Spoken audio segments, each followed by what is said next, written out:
Hi all, how's everybody doing? I call this video the perfect storm, and the reason for that is it's very representative of what happened to me in 2019. I had my perfect storm. What that actually means is a number of different factors came together.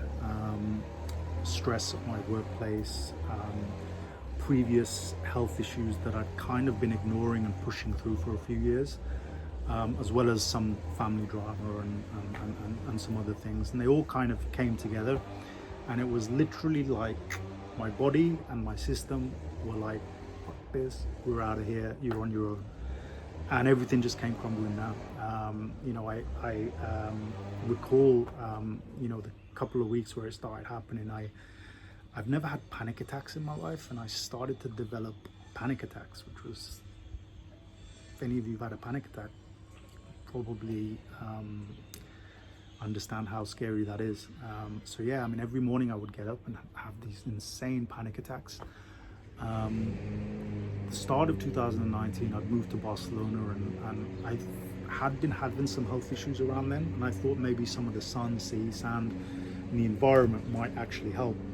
But things kind of continued to spiral downwards, and every week, every couple of weeks, I was getting new symptoms, and strange things were happening in my body, and I couldn't put a finger on it. And obviously, the mentality that I have is very kind of perfectionist and fix it. And obviously I went and saw a lot of doctors, I did a lot of tests, I tried to figure out what was happening to me, and I couldn't really get to the bottom of it. Every week there was a new symptom. I developed stuff that I didn't even think was possible. My vision started to deteriorate. I developed a very, very rare condition called visual snow, which meant that I started to see flickering dots in my vision. I know it sounds crazy, trust me, try living it. And it was just insanity. I mean, I thought I was literally waking up in a nightmare every day, and I didn't know what was happening to my body. And it's a very, very scary feeling when your own body starts to let you down and you really don't know why. So, I persisted. The kind of achiever, the way that I've kind of been brought up is don't deal with stuff, just push through, grit your teeth, bear it. I grew up in that type of family environment where, you were not really allowed to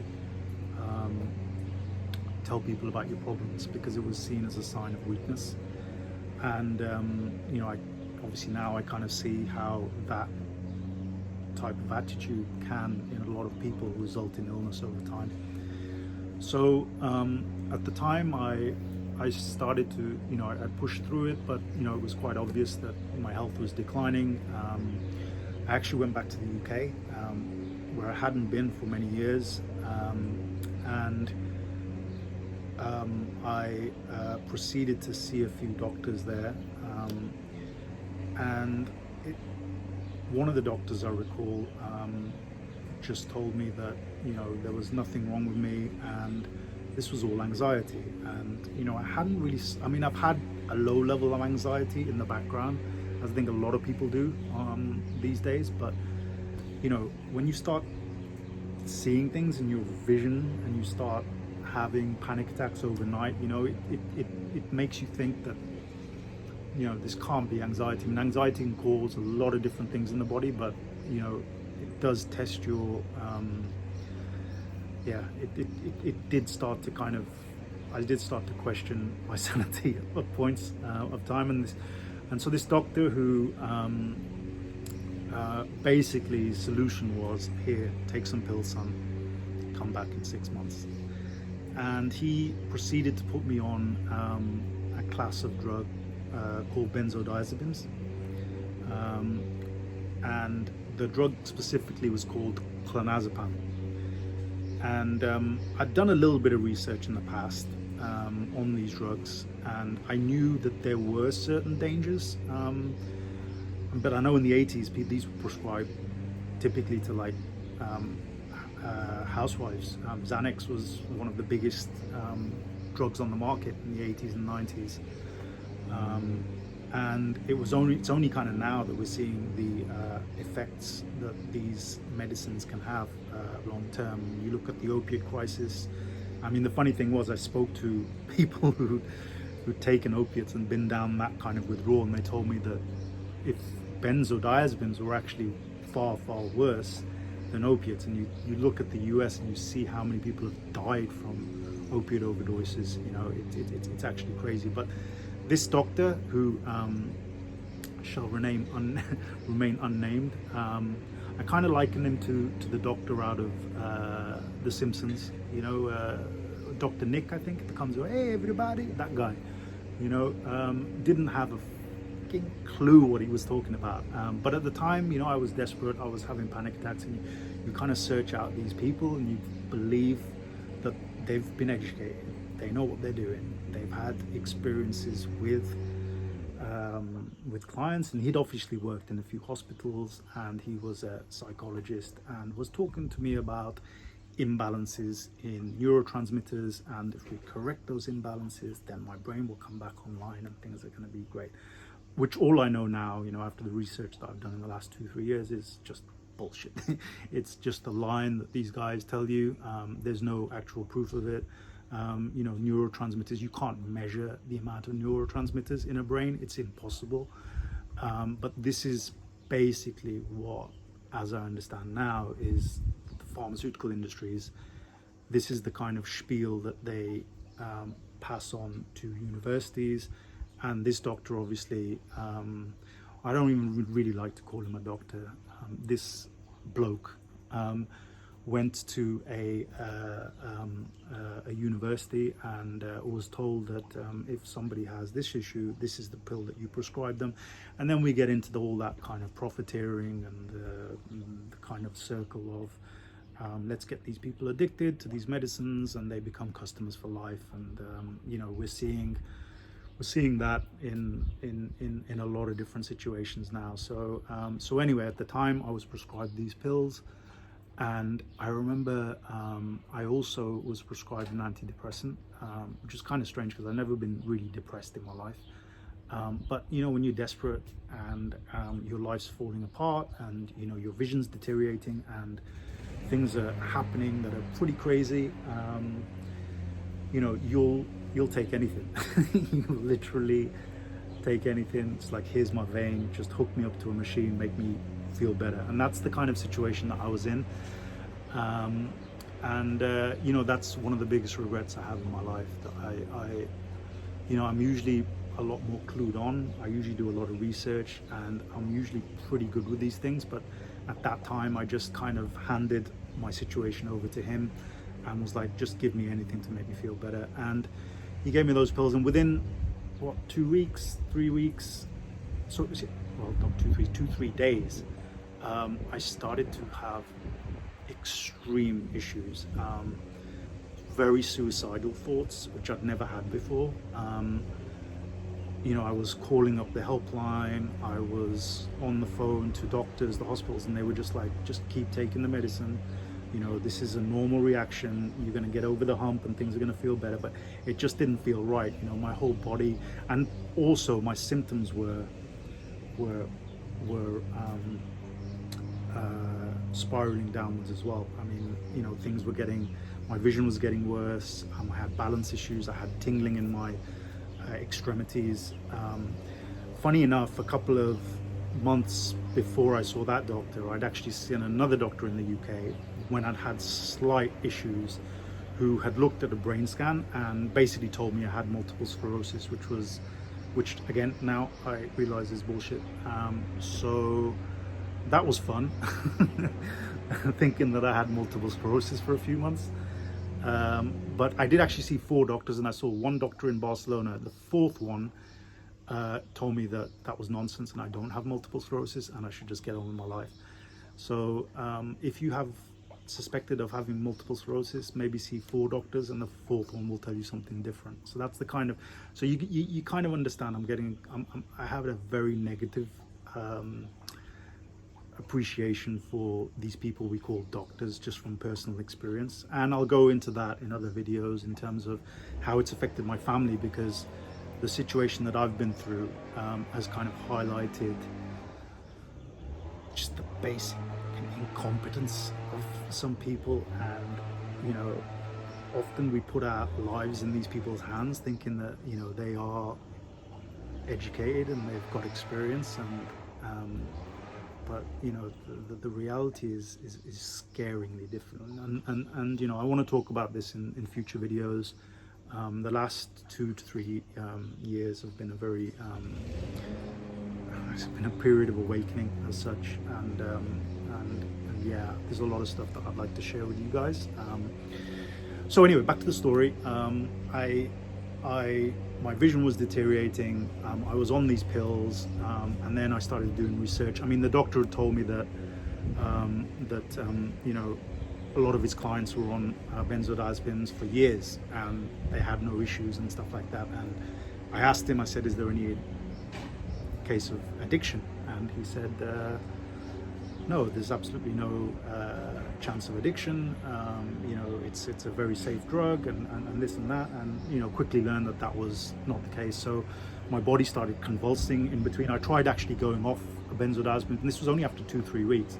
Started trying to go off the pills, and my body was just convulsing in bed. I mean, it was literally like The Exorcist, and my body was levitating off the bed, and I was just screaming all sorts of profanities. And I didn't even, it was literally like something else had taken me over. So it wasn't the best experience. And you know, add that to the symptoms that I was getting originally that were deteriorating, it just felt like, you know, it literally felt like something had come over me. I'd been poisoned, or some curse had been you know, betrayed on me. I mean, it was pretty scary stuff. So yeah, that was my perfect storm. And I remember after 3 weeks of being in the UK, there was a pull inside me. I don't know, some voice or something just came to me and said that, look, you need to get the hell out of this town, you need to get the hell out of the UK, and you need to get away from all these doctors, these hospitals, and these people who will probably end up killing you if you stay any longer. And that's pretty much what I did. And yeah, I'd like to share more details on, because I know a lot of you guys, you know, let's talk about one of the groups, Visual Snow, for example. You know, my brother actually had visual snow when he was 18, and as I said, I'll discuss this in another episode. But my brother had visual snow when he was 18, and followed a similar path to the path that I went down. Was plowed full of antidepressants, different medications, and you know, it really affected not only that period of his life, but I would say his whole life has been affected by that. So, you know, what I want to just say off the bat is, I know a lot of you guys are scared.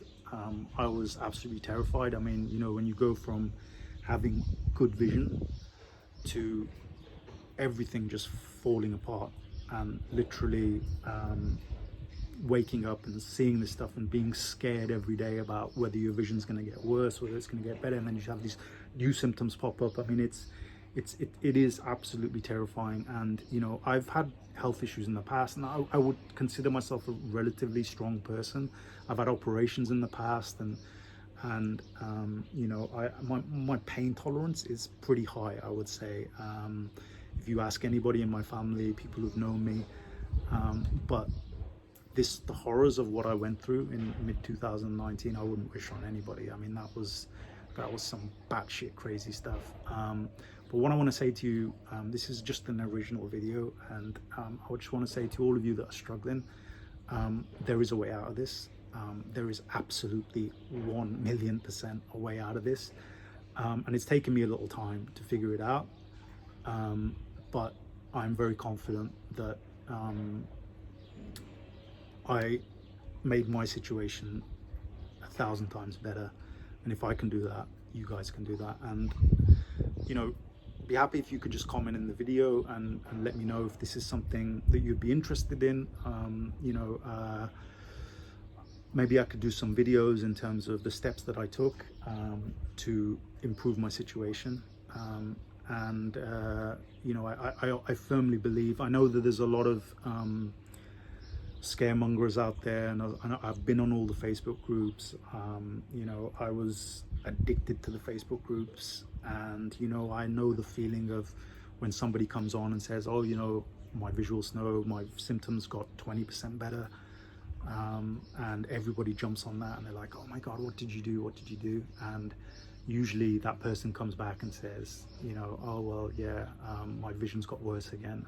I understand now, and this has been through a lot of research on my part, through meeting scientists, doctors, people that I've come across, reading umpteen amount of books on different various subjects. I really feel I have a handle on what the causes of visual snow are, and more importantly, how to take the steps to not only improve your situation but get back to full health, which is where I'm at right now. And 2.5 years ago, if you told me that I could be sitting here and have perfect vision and have no symptoms anymore, I think you were crazy. So yeah, be interesting. Just comment in the video and let me know if you would like me to do some videos on how I got from there to here, and I'd be happy to, because I understand what you guys are going through. I understand what it's like to be laughed at by doctors, being gaslit by family, being,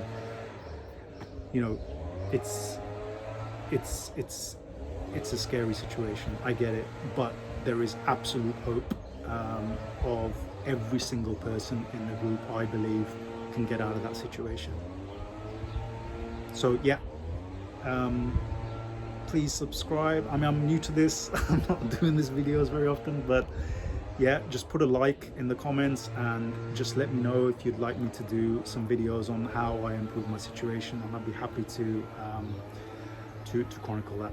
Okay, cheers guys, thanks.